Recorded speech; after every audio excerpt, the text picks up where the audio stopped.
This stuff smells so good. This is an old, I don't know what growth it would be, probably second growth, northern fir.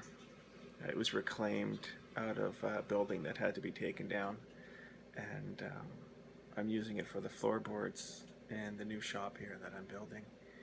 And it smells, every time I make a cut, it smells so good.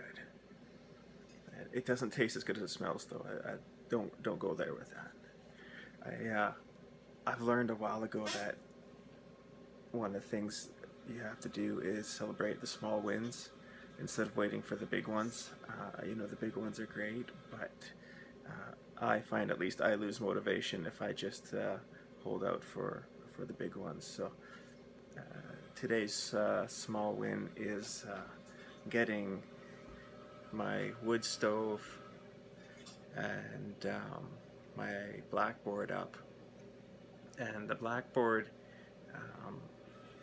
is probably actually a bigger win than the wood stove. I mean, it sounds kind of silly, but for me, it's one of those things where I've always hashed out all of my ideas, and so it probably represents for me years of working through different ideas, and it's sort of followed me from my previous shop. So it's nice to have it up and to just be able to put stuff on there and think about that throughout the day. I wanted to just mention something briefly I was thinking about with this Me Too that's happening. If you're not sure about what the hashtag Me Too is, it's essentially it is a sexual abuse awareness campaign that started. And I think sometimes we find ourselves thinking that that this is almost like just like a feel-good type of action, and what is it actually do? And it occurred to me that, have you ever had a conversation with somebody through writing and you realize it's a conversation that you would not be able to have speaking face to face?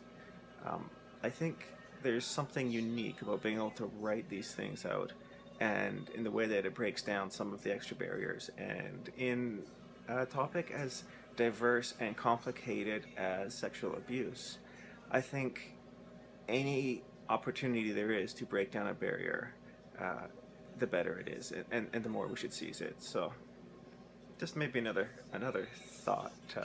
You know, it's not always, sometimes it's about building momentum. It's not always about finding a solution from 0 to 100 and implementing that. Sometimes it is also about starting with awareness, and this is a very complicated problem. This is not one that responds easily to justice system advancements. It is something that has remained a figure very much sort of in one of the dark stats, if you will. And we don't even know roughly how many people are not reporting. We have estimates, but there's always that dark stat that's sort of a big unknown. So anytime that we can build upon some momentum like this and just work with some awareness, I think overall as humanity and society, we will win out. So if you see somebody, you know, if it's not something you've experienced yourself, but you see somebody posting up that you know, and you're not sure what to say, sometimes you can just say thanks, or you can say a thumbs up, or I'm sorry. You know, nobody's expecting you to fix anything. Just listen, and don't make the mistake of doubting too soon, because you never know what someone's been through, no matter how they may seem on the outside. So take care of yourself, guys. Until next time, be well.